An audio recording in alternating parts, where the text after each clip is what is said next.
Hello and welcome to Hexed Encountered. My name is Joe. Today I'm going to be looking at Valor and Victory, a squad-level tactical game based on the board game developed by, or designed rather, by Barry Doyle. That was released in 2007. In 2021, Slitherine published a game that was programmed by Yobowargames, a digital adaptation of Barry Doyle's game. So that's this game here. Since then, they've released two DLCs, one Stalingrad and the other the Shield of Cholm, which is basically covering the counterattack following Barbarossa in the winter of 41-42. The base game is based in Normandy and has two campaigns, one for the British and one for the Americans, with obviously the opposing force being Germans. So I'm going to actually do a series of videos on this game. I'll hit on each of the DLCs, and that will include the new one, which is going to be released soon on September 29th. That one is called Arnhem, and as you might expect, based on the name, that one covers Operation Market Garden, specifically the British piece of that, where they were attacking the town and bridge of Arnhem, trying to seize a Rhine River crossing, and trying to hold out until support forces can reach them over land. So I'm looking forward to trying that one out. I haven't actually played any scenarios in that yet. Slitherine was good enough to give me a preview copy of the DLC so I could take a look at it. But we're going to start off with a scenario from the base game. So we're going to go in here. Here's Arnhem, actually. I'm going to scroll through to the Battle of Normandy British sector. And then we also have the American one here, and then here would be the Shield of Cholm. So that's all the content that's in the game currently. We hit next. We bring up our list of scenarios here. Here's Pegasus Bridge. This is the one I'm going to play. So we'll just select that. Pegasus Bridge was a bridge over the Caen Canal that the British paratroopers took in the early morning hours of D-Day, pre-dawn, to seize a crossing over the canal, obviously to help the advance.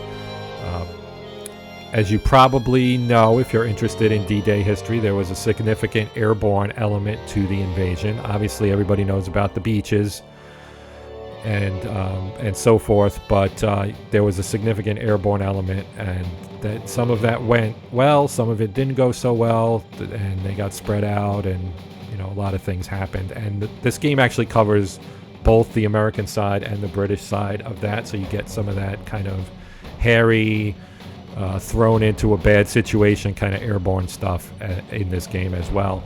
There are also scenarios where you play as the German defenders in solo mode. As you can see over here, you can play any scenario as allies or Axis. You could play Hot Seat, two-player game.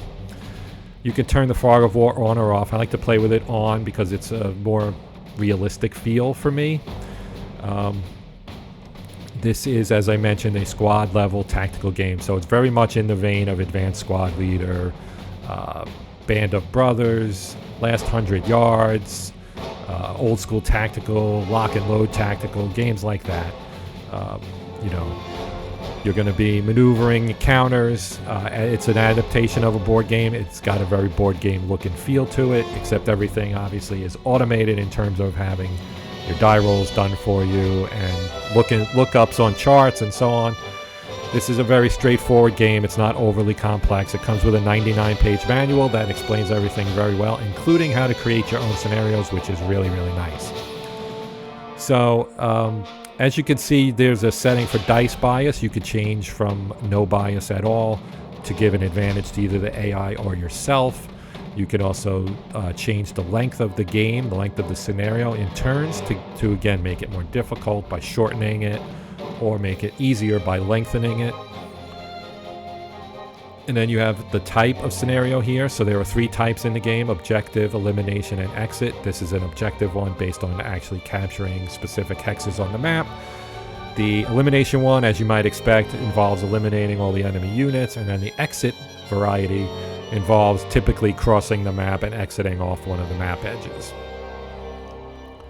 So it tells you who the attacker is, who the defender is, how many turns are in the scenario, who starts. Each turn has a segment for, or a phase for the Allies and a phase for the Axis. So you're going to have, in this case, you'll have the Allies, the British, going first.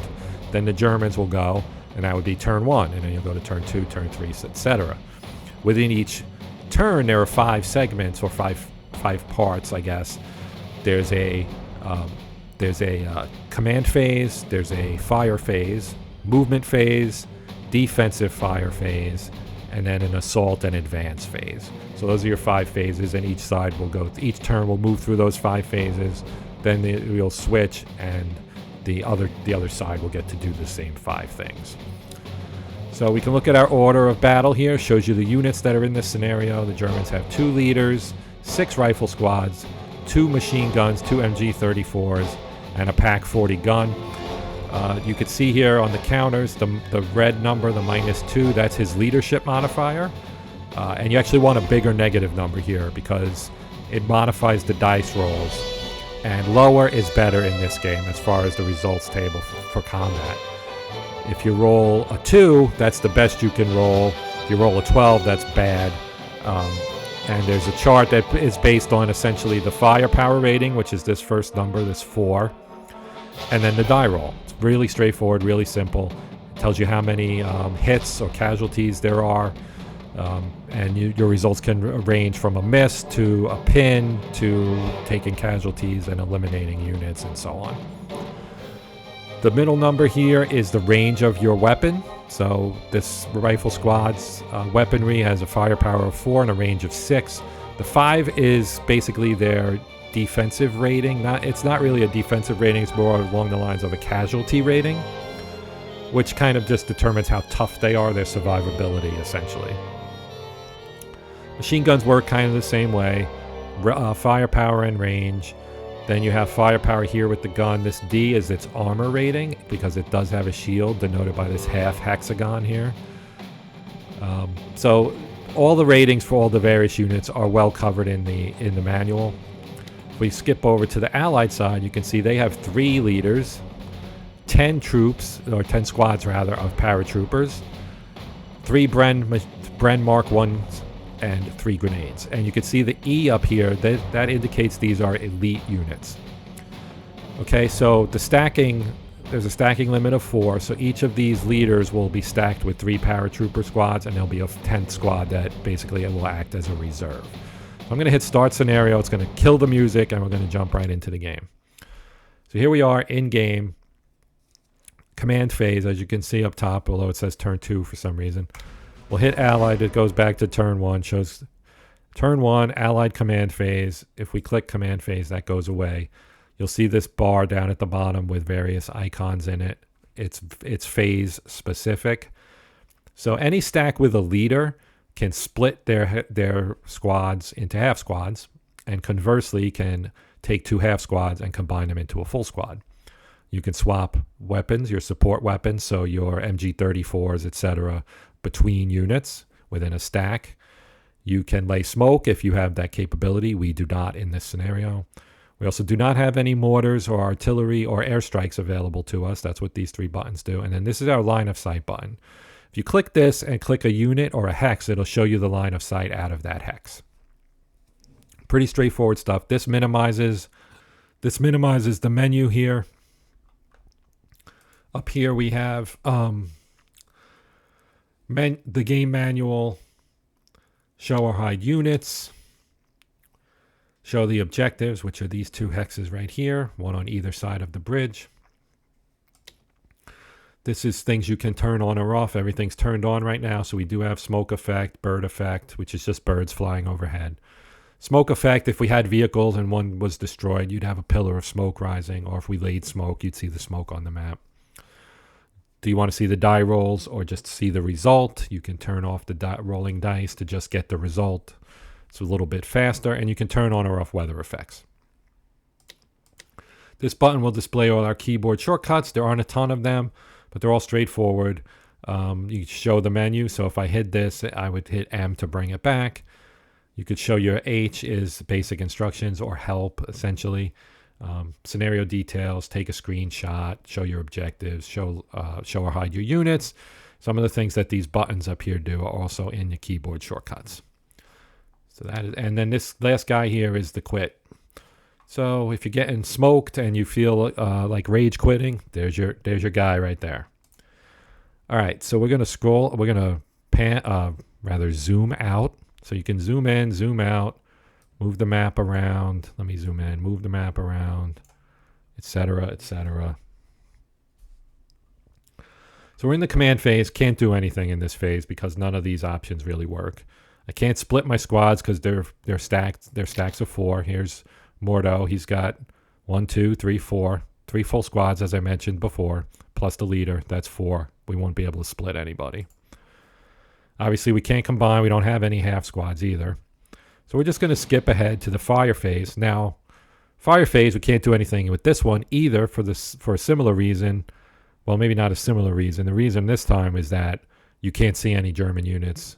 None of them are in line of sight, therefore they can't be fired upon. We don't know where the Germans are currently. We know they're in this area right here because we know they're going to be holding the objectives, and there'll be some other units spread around to provide fire support. So we are just going to go right into the movement phase. Okay, so now we're in the move phase. Now, this one, the options at the bottom, you have, this is your exit off the map for those exit type objective missions, scenarios. Load and unload, tow units, etc., transport stuff, basically. We don't have any trucks. This is totally infantry. This one, assault movement, is good to use because basically it gives you a +1 cover modifier.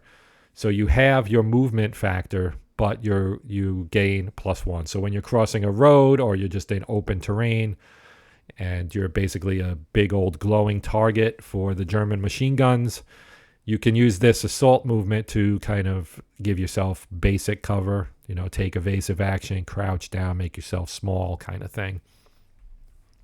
So we will be using that because we do have to cross this road to get up here near the bridge. Again, we have smoke, which we do not have. These are for turning a vehicle left, turning a vehicle right for facing purposes. If you have a self-propelled gun or something, you would need to turn it. Turreted vehicles like tanks, you don't necessarily need to worry about facing except for the armor, because rear armor, as you might expect, is not as robust as front armor. So, and this one here lets you reverse units, which actually triples the movement cost, but can come in handy at times.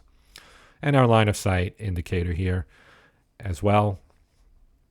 So I'm going to select Rico, and I'm just going to minimize the stack. So if you click on it, you can see the details of the stack. Right here we have Rico, 3 full squads of paratroopers, 1 equipped with grenades, 1 equipped with Bren, Mark 1. All right, so collapse that again. It'll show you the movement cost. Now, the base movement is 4 for infantry. You gain 2 more for being with a leader, so we have 6 to work with. So if I move into the woods, just basic movement, no assault movement, that takes 2 of my 6. I have 4 left. Now if I go to assault movement, because we're moving out into the open, this 1 will actually cost me 2. And then this one will cost me 2 as well, but I'm also going to get op fire from this guy, most likely. And there's our op fire. Okay, so now you see what a fire result looks like. Okay, so here's our base firepower, which is this 4. And our dice modifiers. We get a -2 for opportunity fire, so that's why the 6 got shifted to the left. And then a +1 for an assault move modifier. So the actual total modifier is a -1. Our 6 becomes a 5, and here you see the 5 and the firepower 1 to 4. So in this first row, the 5 column, it shows 2 casualty points inflicted. Now if we look at our units, you can see that one of our paratroopers, which used to be 556, is now a 253 half squad. And the half squads are easily recognizable because in addition to having worse stats, they also only have 1 soldier on the counter. So we are now 2.5 squads, and our leader, Rico, but he's in position to assault this house when we get to the assault phase. So now we do the same things with Mordo and Jack Edwards. So we're going to take Jack Edwards. Let me minimize him. We're going to move him here, then here. That's 4 of my 6. I'm going to go to assault move, and I'm going to move him here. So now I have 2 units with which that I can assault this house or basically provide fire support in future turns, etc., etc. Trying to set things up here. We're going to take Mordo. We're going to move him up 2, 4, and then I'm going to actually, I think, leave him here. The trees provide a little bit of cover. You know, he's in the woods. He can fire out of the woods. He can see this guy. He might be able to hit him. So I'm just going to leave him there, and I'm going to end that movement, and then I'm going to move my backup guys here. I'm just going to move them here, and that'll be it. So now we're going to advance to their defensive phase. So all their guys will now fire on my units. I'm going to take some damage here. We're looking for lower rolls. We're not getting low. We didn't get a low roll. And we're not getting a low roll here either. So we're going to take losses. When they're rolling 4s, 5s, 3s, etc., that's bad news for you as the attacker. You want higher rolls because like an 11 is great. That's going to be a miss in most cases. Now we're in our assault phase, so that we can look and see what kind of damage we took here. So Rico's down to 1 active full squad. His other squad is pinned, so that's not a good option. And Edwards, on the other hand, has 2 full and a 1/2 squad. So we're going to take Edwards and we're going to assault here. 16 to 4, that's in the 4 to 1 column. We rolled an 8, which isn't a great roll. We took 4 losses, but we did take the house. So now we've got Mordo here that I can move out if I wish to. But again, well, you know, the thing is you want to get your men in a position where they can do some damage. But at the same time, since it's going to be the Germans' turn next, if I stick Mordo out here on the road, he's got no cover. So I'm going to leave him where he is, and I'm going to move my my other paratroopers. Actually, I'm just going to leave them there as well. I will take Rico because he's in the open anyway. Although he does have a pinned unit. You know what? I'm going to move him anyway. So we'll spread out. There's now an extra target for them to shoot at, this pinned unit here, to maybe kind of divide their fire a little bit. I mean, I know it sounds heartless to do this, but sometimes you have to think that way. So we're done. We're going to move on. It's now the Axis turn. So the Germans are going to do their thing. Fire phase. They're going to shoot us up, hopefully roll high. That 10 is good. It got moved to an 8 because of the leader being there. A 3 is terrible. We get pinned and take losses. We want high rolls. A 10 is good. Not going to do much for them. And an 8 should also be okay because there are no modifiers on it. 8 again, which gets adjusted up because of the being in a building. And then a 7, also adjusted for being in a building, becomes a 10, so no harm, no foul. Okay, so now we're in our defensive fire phase, so we're going to take Mr. Edwards here, and we're going to shoot at Gruber. Gruber's also in a house, so it's going to get shifted.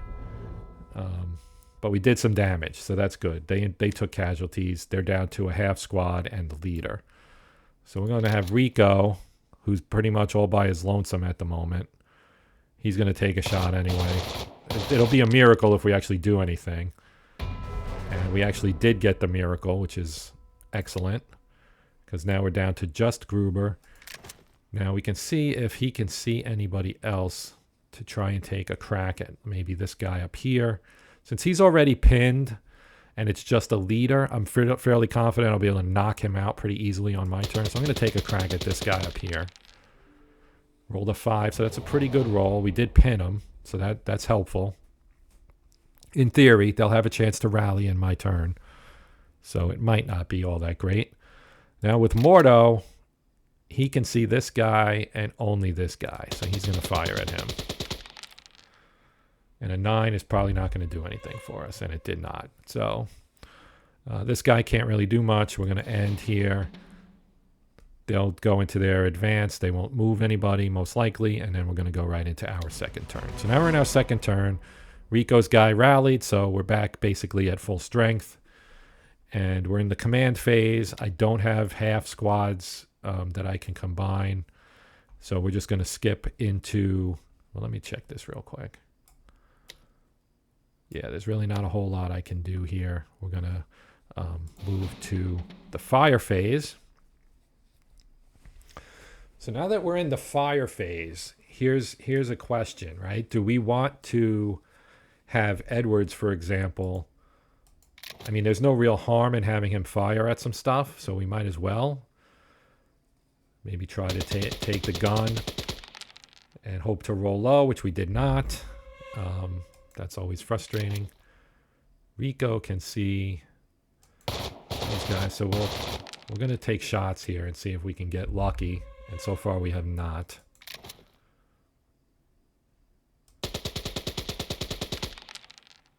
Well, that's a good roll. So we knocked out one of their units. That's always good to do. Mordo is not going to fire because I want to move him up. So I was hoping I could suppress one of these two, but I was not able to. Because if I could have pinned this gun, then I would have, prevented that gun from being able to fire at Mordo when I move him out into the open, which is going to happen here in a moment.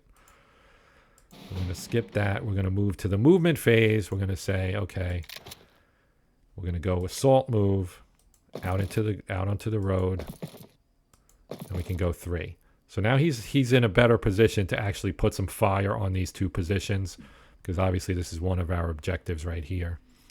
I want to keep as many of my men intact as possible for the, taking these positions. Now we're going to move him here. So he's out in the open now, but he's adjacent to these positions. I'm going to skip. They'll do their defensive fire. So they're in their defensive phase now. They're obviously going to shoot us up. A 9 is, we have a pinned. And that's going to be nothing. But we still have our big gun and our other gun here. And a 6 is bad because that's going to pin him. And the big gun firing, he rolled an 8. So that's nothing. He missed, thankfully. Now we're in our assault phase. So I was going to actually use assault phase to move this guy up here, but it didn't work. So first thing I'm going to do is going to move this guy up here with Rico. Then I'm going to take...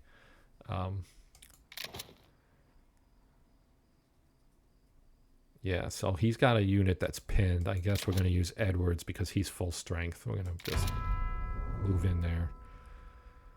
And as you can see, we didn't even really have to do anything. We didn't take any losses. Everything went pretty well. Now I'm going to take Mordo here, and I'm going to move him up there. So now we're adjacent, and we have some options for attacking these guys next turn. I'm going to leave Rico here. This guy's pinned, so I can't move him. And we're just going to move on, and it's going to be the Germans' turn to see what they can do. Hopefully they will roll low.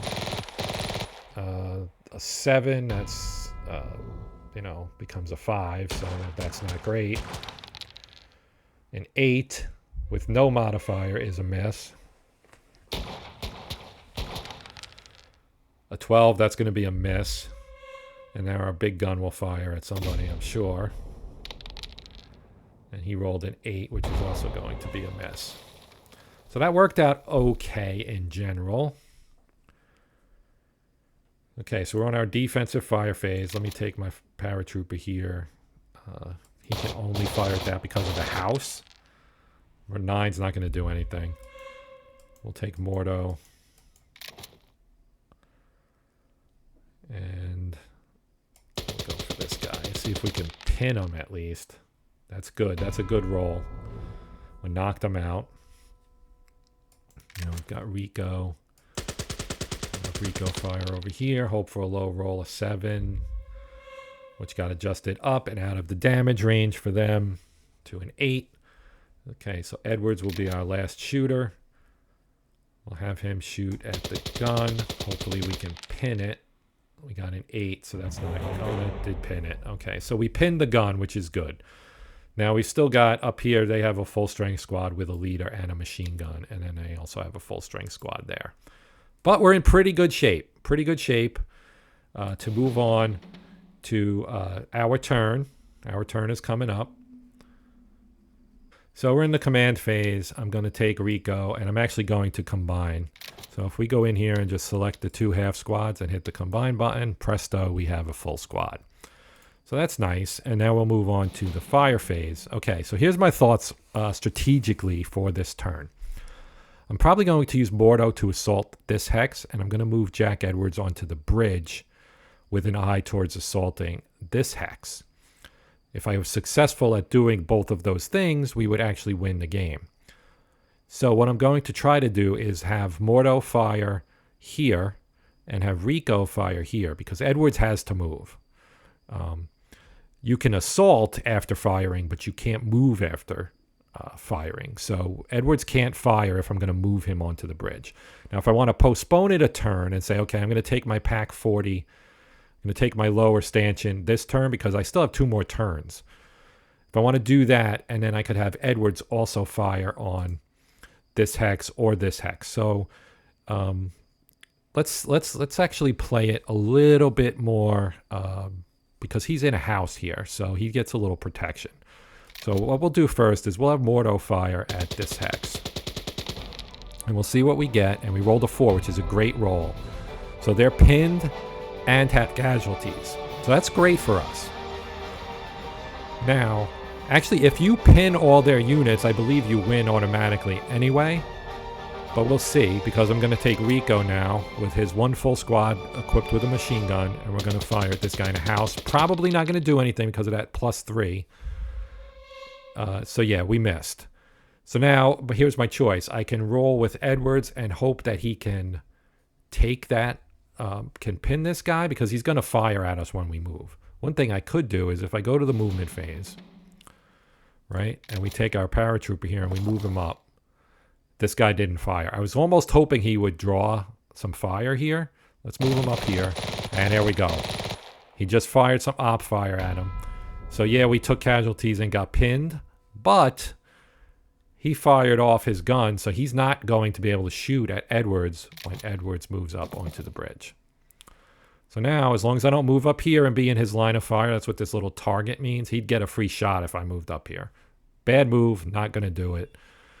So we're good, and we're just going to move right on here to our defensive fire phase, which will not which will consist of nothing because they don't have any units eligible to fire. So we'll skip that. AI defensive phase, it's going to go right to the assault phase because they could take no action. All right, so now if we take Mordo here and assault and destroy that, right? Now we have Edwards in position with an assault to take this hex and win the game. Now, the last time I tried this, the game actually crashed on me, so I'm hoping that does not happen, but no promises. So we're going to assault here, and we took it. And now we've basically won the game. They have 2 units left. They're not going to be able to do anything. We're going to end the turn, and we get a decisive victory where we only took 33% losses, inflicted 82%, captured both objectives. We did it in 3 turns. So this was a good one. This game worked out really well. This, I think, is my best score at this particular scenario. So I'm happy with this. So as you can see, this is a good squad-level tactical game. It's got some nice decision making to it. The mechanics are, pretty straightforward. There's not a whole lot of extra fiddliness or chrome, I guess you would say. Some of those, buzzwords that you hear about war games. It's not overly complex. There's not a lot of extra, tiny little rule exceptions and this and that and everything. Very straightforward. You have opportunity fire, there's lines of sight, there's hindrance. The ratings for the units on the counters are very understandable, easily understandable. You have modifiers for leadership. All these things that are, somewhat staples of the tactical genre are in this game. The digital adaptation of Barry Doyle's board game is excellent. Kudos to both Yobowargames and Slitherine for this. The game is excellent. I would recommend this game to anybody who enjoys a hex and counter war game. This is a really well done adaptation. Because it's on the computer, there's no setup, no tear down. You just jump right in and play. Quick and easy. Easy to play, not necessarily easy to win. Die rolls do play their part, but once you understand the nuances of terrain and cover and using assault movement versus regular movement, avoiding those fire lanes that get created when an enemy unit takes an opportunity fire shot at you, because they get an extra shot if you enter that zone. As long as you keep all these things in mind, then your tactics will work. You can approach from the side, you can pin them and then assault to kill them off, and so on. You can also assault them without pinning them with, slightly worse odds, etc. So overall, really enjoy this game. As I said earlier at the very beginning, I am going to do videos on Stalingrad, the second one, which is the Cholm one, and then also Arnhem, the third one. And you'll get a full picture of the game and hopefully be able to decide whether this game is for you, and especially whether the Arnhem DLC is worth picking up, or Stalingrad or Cholm, or all three. I believe still Slitherine has a package where you can buy the whole kit and caboodle. That'll probably be, which is currently just the base game and its first two expansions, but once we reach September 29th and Arnhem is released, I'm sure that they'll have a package that would include all three. You can buy it directly from them and get a Steam key or a downloadable version, I believe. And then, so you have options essentially for how you want to pick this game up. So as always, I want to thank you for watching. I really appreciate it. I know you have, an almost endless variety of choices out there to watch. So I thank you for taking some of your time to watch my video here. I hope you got something out of it and enjoyed it. If you did, please consider liking it, sharing it, maybe even subscribing to my channel if you're not already a subscriber. If you are a subscriber, greatly appreciated. Thank you very much. I'm very thankful for your support. So that's going to do it for now. Look for more videos on this over the next few days. And until next time, I'm Joe. This has been Hexed Encountered. And as always, happy gaming.